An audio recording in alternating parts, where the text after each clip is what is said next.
Paseoa Izarretan. Izen bukoliko hori jarri diote Eneko Atxaketa Kike da Kostak gaur antolatu behar duten afariari. Larrabetzuko Azurmendin izango da eta 30 plater egongo dira dastatzeko.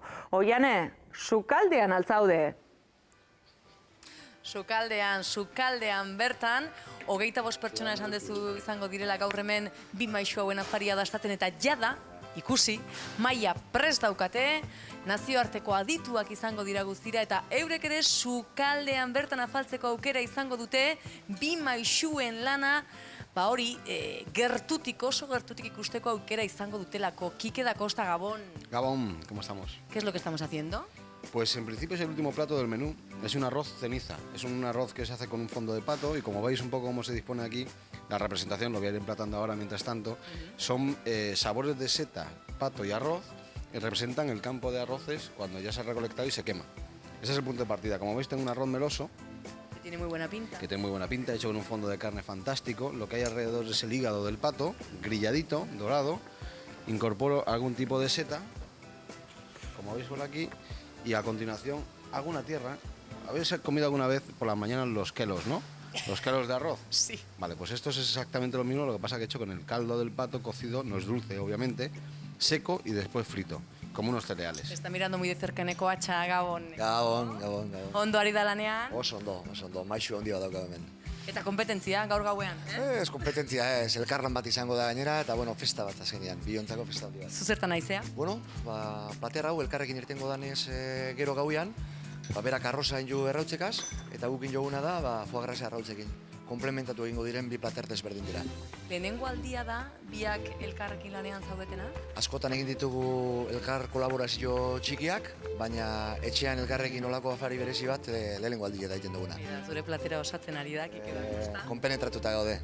Errepikatzeko moduan, Noski honeko bai, ez, esperientzia noski. ez da oso ohikoa izaten, no? Ez da normala izaten, baina bueno, jake Donostin badaukagun orain kongresu ere bai, Kikek bihar bere klasea emango dugu, gure klasea gaur eman dugu, bueno, pentsatu genuen elkarrekin afari edar bat egitea ere, historio politia izalikela. Biok lan egiteko modu ezberdina duzu. Bistan da begiratu, Batek maila hutsa dauka, besteak berriz platerez beteta. Batek euskal sukaldea, besteak mediterranaldeko sukaldea, nola uztartzen dira bi sukalde mota horiek?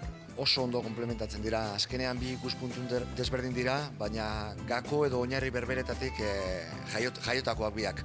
Biak produktu bikainekin egindakoak, biak abanguardista sukalde bat eginikoak, baina biak sustraiei ere begira.